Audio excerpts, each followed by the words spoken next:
Well, Johnny, we've abandoned our makeshift TV studio today to get outside here, and great weather, but I think we're going to need those water breaks tomorrow. Yeah, it's roasting down here today, and I think the forecast is the same for tomorrow. So you're right, yeah, going to need the drinks breaks. Just said to the lads there at the end of the session, short, sharp session today in preparation for tomorrow, but said make sure you rest up now. Going to need legs, going to need energy tomorrow, because it's going to be a big shift required in obviously some real heat. Of course, out in Spain it was very hot out there. You tested yourself in those conditions as well, of course. Have you got to pick your moments when you want to press and attack in these sort of situations? Yeah, I don't think anything changes because of the weather. Maybe just slightly, yeah, we might have to be a bit more choosy in our moments of when we press, when we sit in shape, but we do that anyway well as a team, and it's the onus is on the lads. We know the areas that we want to go and get after the ball, and that'll be exactly the same tomorrow. Of course, Stockport last season, we had a tough afternoon when we went up there, but of course Pelly's goal separated the two sides when they came to us. Position to kind of switched around in the league table. What are we seeing in terms of how we go into this one? Oh, it's early days in the league, and yeah, they haven't had the greatest of starts, but I think they've got a really good squad, some real quality in there, yeah, amongst their ranks, and I expect them to be right up in the mix in the league this season. So we're not looking at the league and thinking anything of it. We know we're in for a tough game tomorrow.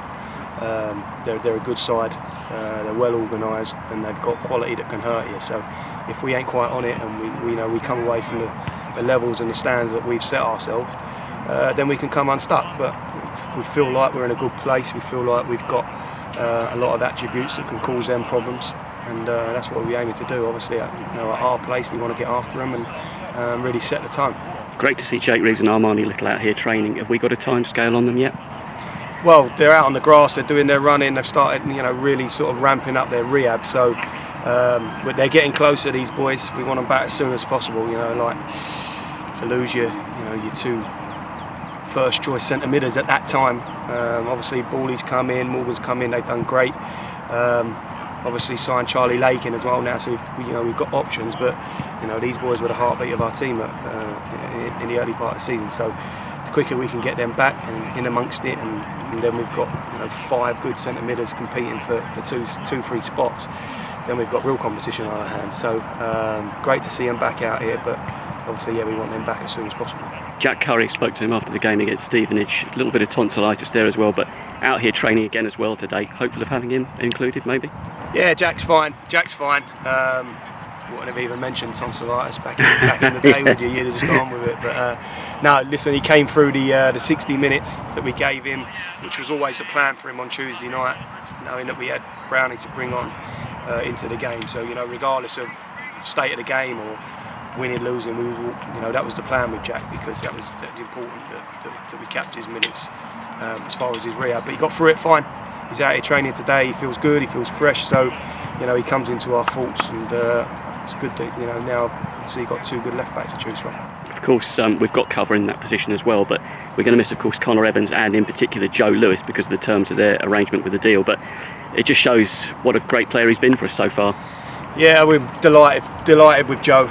Delighted that we've got him, that he's here. He's very much a part of what we want to do, and I think he's a bit gutted that he can't play. Same with Connor's obviously come and joined us, and has only had sort of the little cameo at Newport so far. Couldn't play on Tuesday because he'd already played in the competition, and obviously can't play against his parent club tomorrow. So stuttering start for him so far. He's desperate to get going. But obviously Lucy's very much been a part of what we're doing, and he'll be a miss to us tomorrow, of course. But we've got able deputies that will come in and step in, and hopefully not too much disruption. Someone else, of course, who's missing is Ali Al-Hamadi. Got his first international goal for Iraq. The lads must be so pleased for him as well. Yeah, well pleased. Yeah, I know the lads are talking about it this morning. They're delighted for Ali. I was watching it closely yesterday, and when it popped up that he'd scored, I was beaming smile, and I spoke to him last night and just exchanged a few messages, giving him congratulations. We're proud that he's off and representing his country. I know how patriotic he is and how much it means to him. So delighted, gutted obviously that he misses the game.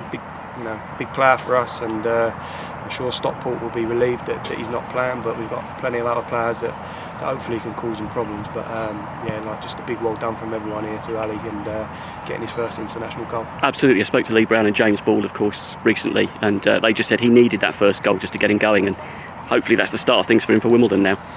Yeah, listen, he's a striker that wants to score, so you know he prides himself on that. But you know, I've had loads of chats with Ali, and neither of us are concerned that he hasn't scored. For us, he's getting so many chances, he's creating so many moments, sometimes for himself, sometimes by the way the team plays and we're set up, it plays to his strengths. So you know, there's no concerns on anyone's part that you know he wasn't going to go and get the goals, and very much believe that he's going to end this season with a lot of goals for Wimbledon. But obviously, on a personal level, it's nice for him to get off the mark. Just finally as well, of course, no more transfer activity. Ben Mason has gone out on loan to Braintree. He's made a good start there. Are you looking at perhaps getting a few of the others out on loan in terms of the younger players now? Yeah, we will look at it. Obviously, it's got to be right by us, and what we won't do is leave ourselves short if we think that that would, you know, be to our detriment. Then we'll keep lads with us, because I think, you know, having them around and training with us every day is just as valuable sometimes as the exposure that they get. But obviously, if it works for everyone, and we feel like we've got adequate cover in certain positions, then we'll look at it. And you know, it needs to be the right club at the right level at the right time, and then and that's something that we'll look at. So obviously, in Ben's case, yeah, wish him the best of luck. It made sense for his development at this stage. Obviously, he's not been involved with the first team. But others that you might look at, you know, your Paris Locks, your Sassus, people like that, they're right in and amongst it at the minute, and you know, they're getting game time when they're coming on. So we're happy with their role in the squad at the minute, and if that changes, then we'll look at possibly using the loan system for those guys. Johnny, best of luck tomorrow. Cheers, Rob.